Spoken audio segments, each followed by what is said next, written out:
Hello guys, most welcome. आज के इस वीडियो के अंदर हम बात करने वाले हैं आपके अकाउंट्स के पेपर के बारे में। जी हाँ, अकाउंट्स का जब आप पेपर देने जाएं तो आप किन चीज़ों को ध्यान में रखें जिससे आपका प्रेजेंटेशन अच्छा हो, मिस्टेक्स कम हो, आपको कोई प्रॉब्लम ना आए और जो प्रोफेसर है आपका कॉपी चेक करेगा उस पर एक अच्छा इंप्रेशन जमे जिससे आप अच्छा स्कोर कर पाए।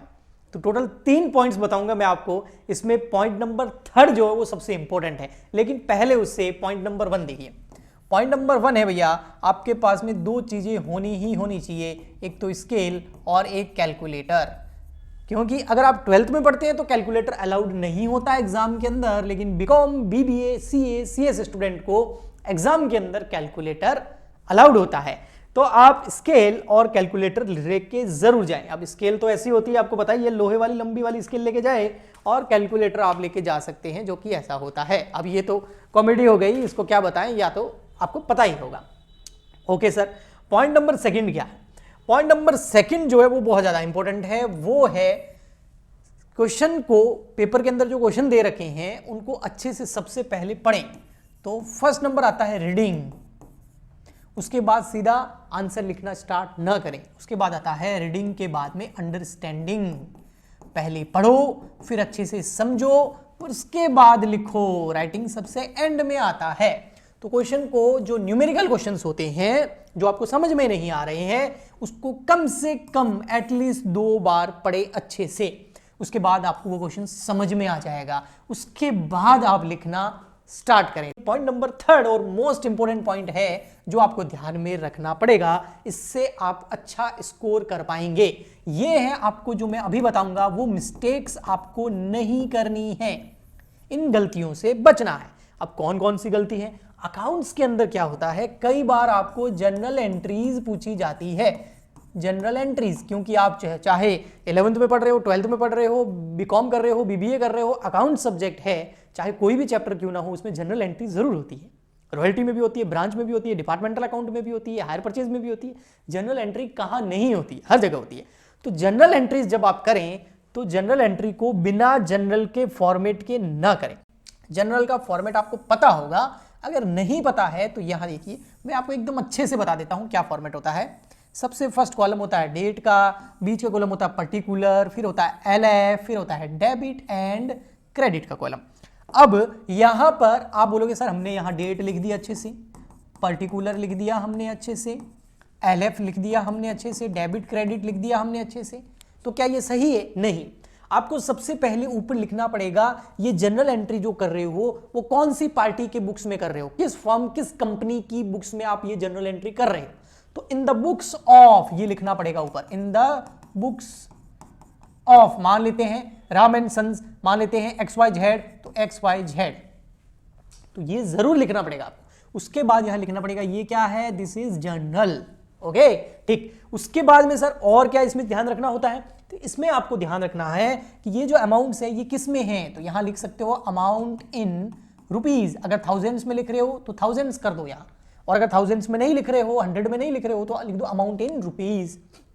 जो भी एंट्री करें, अगर क्वेश्चन में डेट दे रखी है तो ठीक है, अगर डेट नहीं दे रखी है तो सीरियल नंबर, सीरीज नंबर डालें, फर्स्ट एंट्री को नंबर 1 डाल दीजिए। ओके, लेकिन अगर डेट दे रखी है तो फिर डेट आएगी अच्छे से, और डेट ऐसे आएगी जैसे फॉर एग्जांपल के लिए आज की डेट 3 जनवरी 2024, तो इस तरीके से आप डेट लिखें। ओके, ठीक। अब जब अब एंट्री करें, फॉर एग्जांपल के लिए एक परचेज की एंट्री कर लेते हैं, हमने कोई गुड्स परचेज किया आराम से, तो एंट्री हो जाएगी purchases account debit to Ram's account. अब आपने यहां देखना है 2 चीजें, ये जो डेबिट है ये बिल्कुल एलएफ की लाइन के पास में होना चाहिए, 2 आपका देखो यहां होना चाहिए, स्टार्टिंग में नहीं होना चाहिए। इस तरीके से एंट्री होगी। अमाउंट आपका जैसे फॉर एग्जांपल के लिए 10,000 है तो 10,000 ये। और एक चीज और, ये कॉमा का भी ध्यान रखें। काफी लोग क्या करते हैं पता है, कॉमा ऐसे लगा देते हैं, ये ऐसे कॉमा नहीं लगाना है। कुछ लोग तो ऐसे तक कॉमा लगा देते हैं। भैया ये कॉमा नहीं हो गया, ये पता नहीं कौन सी लाइन खींच ली लंबी सी आपने। कॉमा एकदम छोटा सा लगाए बेटा, इससे यूं अच्छा लगे, वो दिखे कि कॉमा है। ओके, ठीक। उसके बाद में नरेशन जरूर लिखें। ये क्या है, purchase goods from Ram on credit. What is this? This is narration. तो नरेशन जरूर लिखें, इसके मार्क्स आपको मिलते हैं एग्जाम के अंदर। ओके, और उसके बाद एंट्री कंप्लीट होने के बाद पर्टिकुलर वाला कॉलम बंद कर दें। ओके। इसके अलावा एक चीज का ध्यान रखें, अगर क्वेश्चन में लिखा हुआ हो एंड में साफ साफ किसी क्वेश्चन के अंदर इग्नोर नरेशंस, तो फिर नरेशन ना लिखें। अगर ऐसा कुछ नहीं लिखा हुआ है तो 1 हो, 2 हो, 10 हो, 50 हो, हर एंट्री में नरेशन जरूर लिखें। तो ये चीज आप फॉलो करें जनरल एंट्रीज के अंदर। ओके सर, फिर और क्या पॉइंट है सर मिस्टेक नंबर 3 का? फर्स्ट तो आपने बता दिया जनरल एंट्री।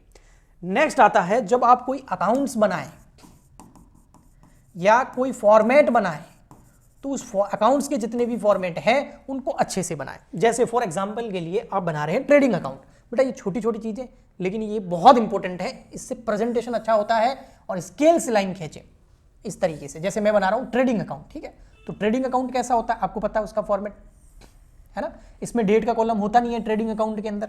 अब ट्रेडिंग अकाउंट किसकी बुक्स में बना रहे हैं वो जरूर लिखिए यहां पर, इन द बुक्स ऑफ, जिस भी कंपनी फर्म की बुक्स, वो पार्टी का नाम आपको क्वेश्चन में दे रखा होगा, वो ऐसे जरूर लिखिए इन द बुक्स ऑफ।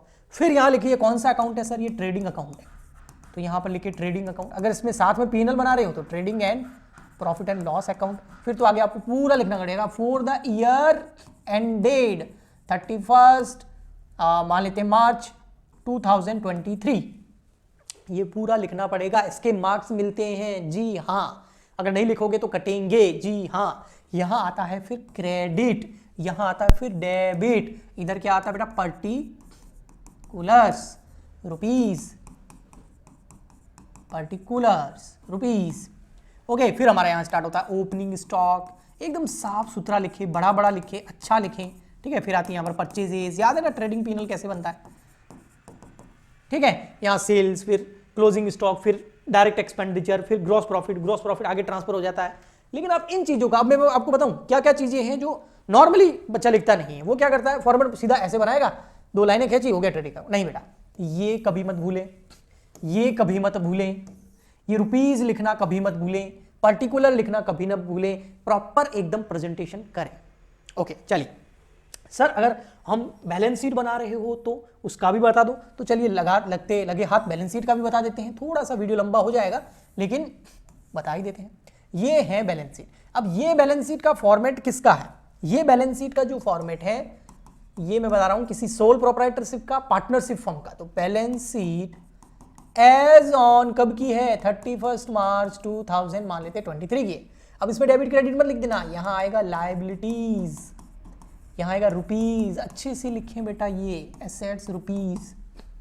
अब अगर आप जो एसेट साइड है ना उसको कैसे स्टार्ट कर रहे हैं, अगर आप कैश से स्टार्ट कर रहे हैं ना तो कैश, फिर क्या आएगा bank, cash in and, cash at bank, और फिर आएगा आपका स्टॉक, फिर डेटर, देख रहे हो।